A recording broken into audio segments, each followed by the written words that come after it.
Hello friends and welcome to Evo Study Classes. Myself Nisha, your mentor for today's session. So guys, concept building series for PGT Commerce के अंदर आज हम जो topic discuss करने वाले हैं that is straight line method versus written down value method. So without wasting much time, let's get started. Guys, before moving ahead, ever study आप लोगों की परफॉर्मेंस, आप लोगों की प्रिपरेशन को बूस्ट करने के लिए कुछ कोर्सेज ऑफर कर रहा है, that is courses for PGT commerce examinations and for other commerce examinations. आप इन सारे कोर्सेज की डिटेल्स डायरेक्टली हमारी वेबसाइट पर जाकर चेक कर सकते हैं। सो फ्रेंड्स, यहाँ पर मैं आप लोगों के लिए एक स्पेसिफिक समअप लेकर आई हूँ डेप्रिसिएशन के रिगार्डिंग। एक बार चेक कर लेते हैं। डेप्रिसिएशन जो है वो हम लोगों को पता है ऑलरेडी कि फिक्स्ड एसेट्स पर जितने भी फिक्स्ड एसेट्स हैं उस पर एक अमाउंट हमारी चार्ज की जाती है जिसे हम डेप्रिसिएशन बोलते हैं। वो स्पेसिफिक फिक्स्ड एसेट जो है हमारे एसेट्स की जो यूजफुल लाइफ है, उस यूजफुल लाइफ के रिगार्डिंग हम एक अमाउंट को सेट असाइड कर देते हैं और उससे डिडक्ट करते रहते हैं बिकॉज उसकी जनरल टीयर एंड वियर होती है और उस स्पेसिफिक कॉस्ट को हम लोग डेप्रिसिएशन बोलते हैं, राइट। अगर मैं बात करती हूँ किसी भी टेंजिबल एसेट्स की कि हमारा कोई टेंजिबल एसेट है और उस स्पेसिफिक टेंजिबल एसेट्स की टियर एंड वियर के लिए हम एक स्पेसिफिक कॉस्ट को एलोकेट कर रहे हैं तो उसे हम डेप्रिसिएशन कहते हैं। जबकि अगर मैं बात करूं कि हमारा कोई इनटेंजिबल एसेट है और उस इनटेंजिबल एसेट को हमें डेप्रिशिएट करना है तो उस इनटेंजिबल एसेट्स को डेप्रिशिएट करने के लिए जो हम वर्ड यूज करते हैं वो होता है हमारा एमोर्टाइजेशन वर्ड, राइट। नेक्स्ट, जो डेप्रिसिएशन है या एमोर्टाइजेशन है, ये दोनों ही हमारे नॉन कैश एक्सपेंस होते हैं। नॉन कैश क्यों? क्योंकि हमारा एक्चुअल कैश कोई भी हमारे पॉकेट से नहीं जा रहा। सेकेंडली, जो हमारा डेप्रिसिएशन होता है हम क्रिएट करते हैं वो basically with reference to a matching principle concept के अकॉर्डिंग प्रिपेयर करते हैं। रीजन भी कि प्रिंसिपल बोलता है हमारा कि जितने भी एक्सपेंसेस हैं और रेवेन्यू है जो कि एक स्पेसिफिक पीरियड को बिलोंग कर रहे हैं वो वहां पर एग्जैक्ट उसी पीरियड में शो किए जाने चाहिए, राइट। नाउ कम टुवर्ड्स कि एक्यूमुलेटेड डेप्रिसिएशन क्या होता है।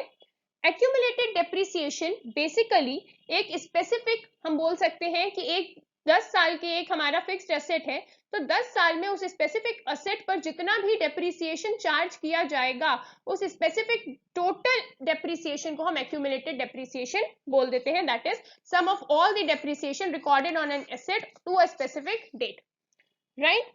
अगर हम जिस कॉस्ट पर हमने उस फिक्स्ड एसेट को परचेज किया था उस कॉस्ट में से हम अपने एक्यूमुलेटेड डेप्रिसिएशन को माइनस कर देते हैं तो हमारी क्या वैल्यू आ जाती है? हमारी वैल्यू आ जाती है that is carrying value of an asset आ जाती है।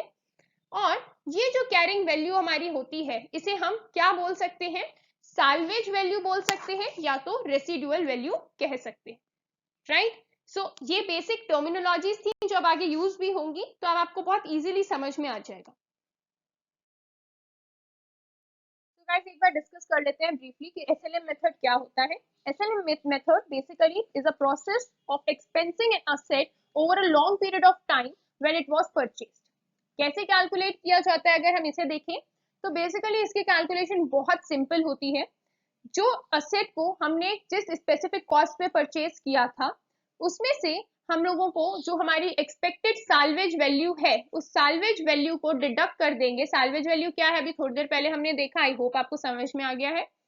सो उसको डिडक्ट करने के बाद जो हमारी रेसिडुअल अमाउंट बचेगी उसे हम लोग डिवाइड कर देंगे नंबर ऑफ ईयर्स जितनी हम लोगों की वो असेट चलने वाली है।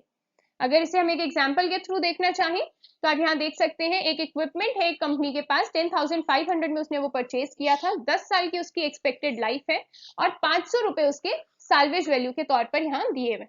अगर हम एसएलएम निकालें तो एसएलएम में हमारा यही फॉर्मूला जाएगा that is 10,500 minus 500 divided by 10, right. यहाँ आपकी ये कॉस्ट है, ये साल्वेज वैल्यू है और ये एक्सपेक्टेड लाइफ है। सो यहाँ आपके पास 1000 एसएलएम मेथड के तौर पर डेप्रिसिएशन की अमाउंट निकल कर आ गई जो हम 10 साल तक एज इट इज 1000 चार्ज करेंगे as a depreciation amount of that specific asset. अगर इसके कुछ एडवांटेजेस की अगर हम बात करें तो एक तो बहुत सिंपल मेथड है जैसा आपने फॉर्मूला भी देख लिया, एंड सेकेंडली इस स्पेसिफिक मेथड के थ्रू हमारा जो एसेट है वो कंप्लीटली रिटर्न ऑफ हुआ जा सकता है। आप खुद देख सकते हैं यहाँ पर 1000 हमारा एसएलएम आया है मेथड के एसएलएम मेथड के थ्रू हमारा डेप्रिसिएशन आया है, 10 साल तक उस स्पेसिफिक असेट की लाइफ चलेगी। अगर मैं इसे 10 से मल्टीप्लाई कर दूं तो दैट कॉस्ट मी 10,000, राइट। और यही स्पेसिफिक कॉस्ट थी किस चीज की, उस स्पेसिफिक असेट की, क्योंकि 500 तो हमारा सैल्वेज वैल्यू है, रेसिडुअल अमाउंट बचेगी। सो 10,000 हमारी कॉस्ट थी, 10,000 हमने डेप्रिसिएशन 10 साल में चार्ज कर लिया, तो उस स्पेसिफिक असेट को हमने प्रॉपरली रिटर्न ऑफ कर दिया, राइट। टोटल डेप्रिसिएशन इस स्पेसिफिक मेथड के थ्रू हम लोगों को टोटल डेप्रिसिएशन की अमाउंट भी पता चल जाती है।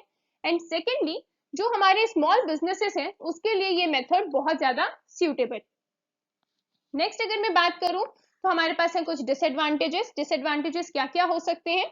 हमारा ये जो एसएलएम मेथड है, इस स्पेसिफिक मेथड के थ्रू हमारे फाइनल ईयर पर बहुत ज्यादा प्रेशर हो जाता है, रिप्लेसमेंट का कोई प्रोविजन नहीं होता है, और ये थोड़ा बहुत इलॉजिकल मेथड भी कहीं ना कहीं हो जाता है, right. So guys, let's briefly discuss about WDV method, that is written down value method. Written down value method के अंदर जो हम लोग डेप्रिसिएशन चार्ज करते हैं वो फिक्स रेट पर होता है।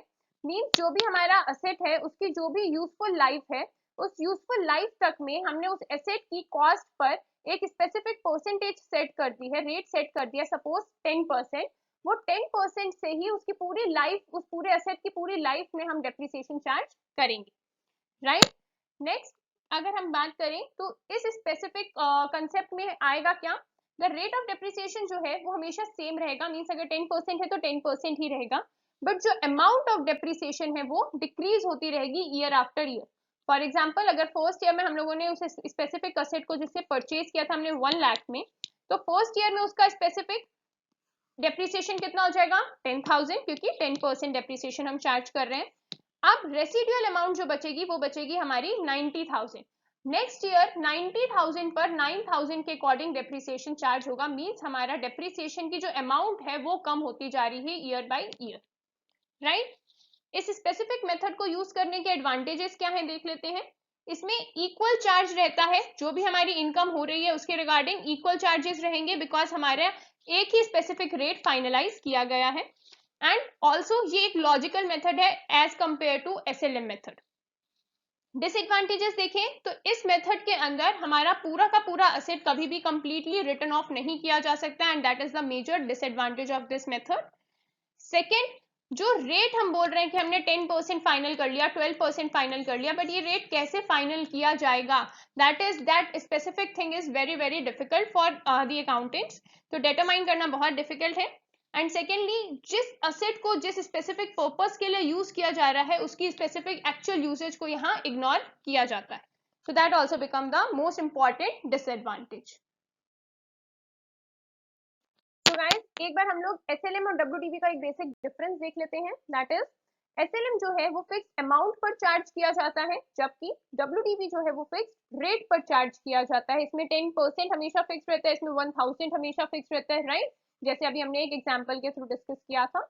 नेक्स्ट एसएलएम मेथड जो है उस केस के अंदर जो रेट ऑफ डेप्रिसिएशन है वो हमेशा डिफर करेगा, जबकि अगर हम डब्ल्यूडीवी की बात करते हैं तो वो रेट हमेशा कांस्टेंट रहता है।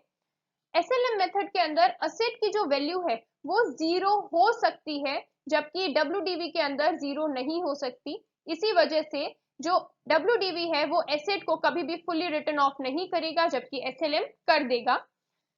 एसएलएम मेथड जो है उस केस के अंदर हमारा स्टार्टिंग के ईयर्स में हमारे डेप्रिसिएशन जो है वो कम चार्ज हो रहा है as compare to further years.